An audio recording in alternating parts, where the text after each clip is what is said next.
Hi, hello mga kalasa. Welcome sa Lasang Pilipina. Wala ka pa rin ba gana kumain? Tara, magluluto tayo ng paksiw na pata. Tiyak na mapapa-only rice ka sa sarap. Maglagay ng mantika sa kawali at i-sear natin yung pata. Nilagyan ko yan ng asin at paminta at the same time naglagay ako ng tuyo para hindi lang siya maputla, magkaroon lang ng kulay. Antayin lang na mag-brown yung kabilang side at saka baliktarin. Ganon din yung kabilang side at tanggalin sa kawali at isit aside muna. Habang ginagawa ko yan mga kalasa, kung bago ka pa lang sa aking channel, welcome. At huwag kalimutan mag-subscribe at i-click ang bell button para sa mga notification.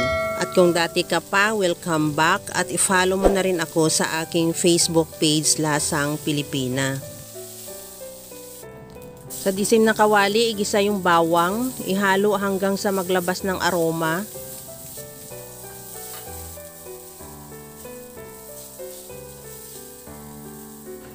Ilagay ko na rin yung sibuyas, ganun din ihalo hanggang sa mag-translucent.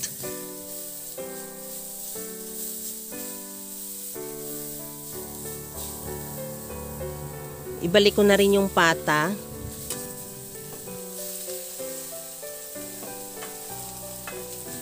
Maglagay na ako ng tuyo at suka.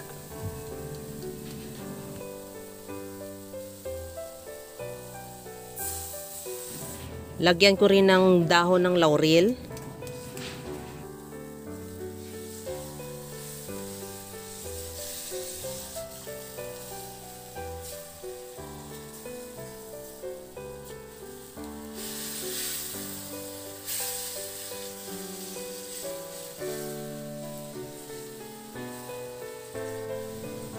Lagyan ko na ng tubig.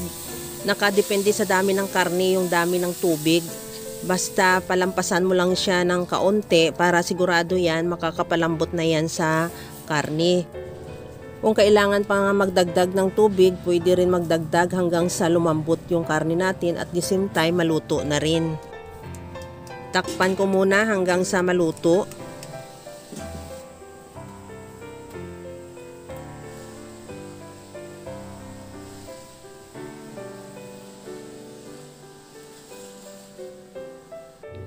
Maglagay na ako ng bulaklak ng saging at lagyan ko na rin ng asukal at chili flakes.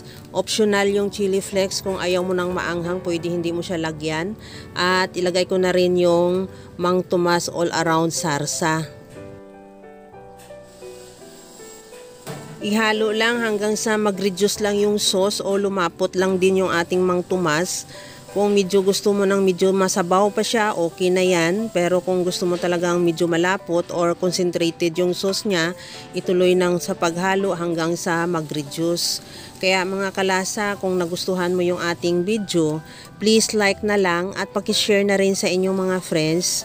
At kung bago ka pa lang sa aking channel, subscribe na at i-click mo na rin ang bell button para sa mga notification. Okay na tong ating paksiw na pata with Mang Tomas at ready to serve na. Hahanguin na lang natin yan at ilagay sa ating serving plate. Kaya mga kalasa, alam ko kayang-kaya mo rin tong gawin. Kagaya lang lagi sa sinasabi ko na wala namang hindi marunong magluto basta sa simpleng paraan lang. Hanggang sa muli mga kalasa, thank you for watching. Bye-bye!